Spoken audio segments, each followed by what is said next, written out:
안녕하세요. 성형외과 전문의 이경구입니다.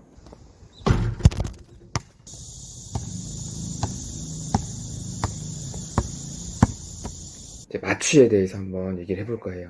이제 사람들이 이제 제일 걱정되는 게 이제 사실은 수술보다는, 물론 가장 중요한 건 수술의 결과지만 또 궁금해하는 게 이제 마취거든요.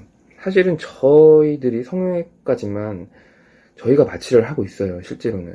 그러면 마취과 선생님을 써야 되는 거 아닌가, 이런 얘기도 많이 하시는데, 맞죠. 당연히 전신 마취는 마취과 선생님이 써야 되죠. 근데 저희가 이제 뭐 간단한 시술 같은 거, 예를 들어서 뭐 비절개 눈매 교정 같은 거를 할 때마다 이제 마취과 선생님을 부르면, 뭐 5분 마취하려고 마취과 선생님을 부르는 거, 혹은 뭐 근무하시는 마취과 선생님한테 이제 좀 부탁하면은 그 마취과 선생님 다 나갑니다. 그거는.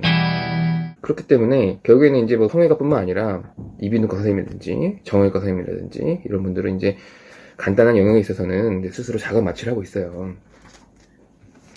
그게 불법은 아니죠. 뭐 가정의학과 선생님이 눈밑지방 재배치를 한다고 쳐도 그게 불법일까요? 아니에요. 그거는 이제 당연히 합법적이고, 의사라는 면허증이 있으면 이제 웬만큼 다 뭐 내과, 외과, 산부인과, 소아과, 마취과 다 이제 공부를 하고 거기서 이제 통과를 해서 이제 의사가 됐기 때문에 일반적인 우리가 이제 의료 행위는 불법이 아니라 합법적인 거고, 실제로 이제 큰 문제가 되는 경우는 거의 없습니다.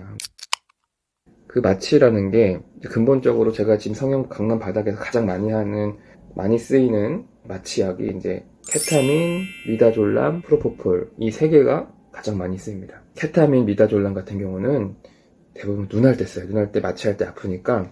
왜냐면 그게 반감기가 짧아요. 금방 깨거든요. 그래서 케타민이랑 미다졸람을 주면 환자가 꿈을 꾸게 되죠. 그러면서 이제 통각이 없어지는 거죠.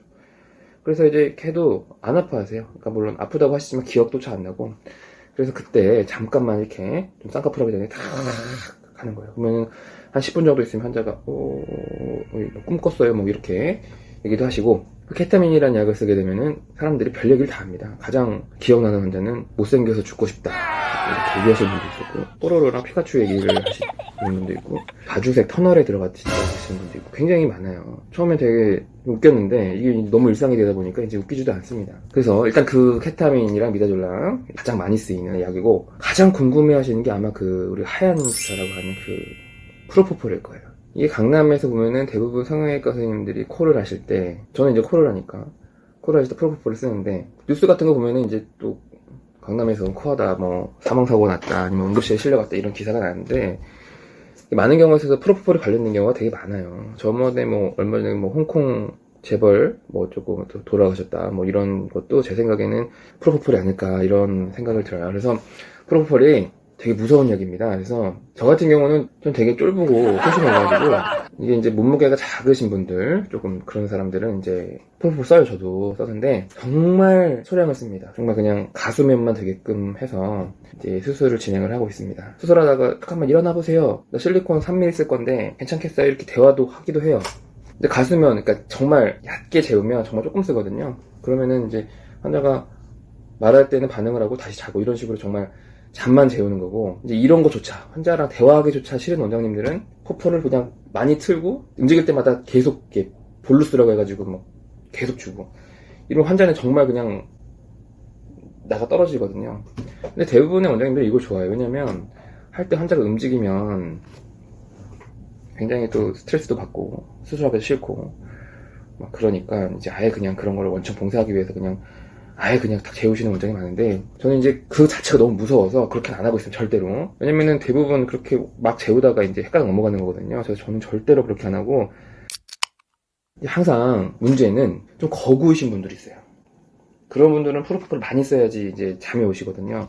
근데 저는 쫄보잖아요. 절대 안 씁니다. 만약에 거구다 그러면은 저는 무조건 이제 전신 마취로 와서 마취과 선생님이랑 같이 전신 마취를 해서 수술을 하고 있습니다. 사실 그게 맞는 것 같아요. 프로포폴은 정말 양날의 검이기 때문에 생명이 제일 중요하거든요. 그게 뭐 막 10시간 수술도 아니고 2시간만 조금 참으시면 안전하게 수술이 있고, 정말 나는 그냥 아예 느끼고 싶지 않다 그러면 차라리 전신 마취가 훨씬 더 안전합니다. 그러니까 사람들이 착각하시는 게, 저한테 수면 마취가 안전합니까? 아니면 전신 마취가 안전합니까? 라고 하면 당연히 전신 마취가 안전한 거예요. 수면 마취는 기도 확보가 안 되는 수술이거든요. 그래서 프로포폴은 가급적이면 소극적으로 써서 하시는 게 전 좋은 것 같습니다. 이건 어차피 제 생각인데 다시 한번 정리해드리면은 성형외과 영역에서 가장 많이 쓰이는 약물은 세 가지.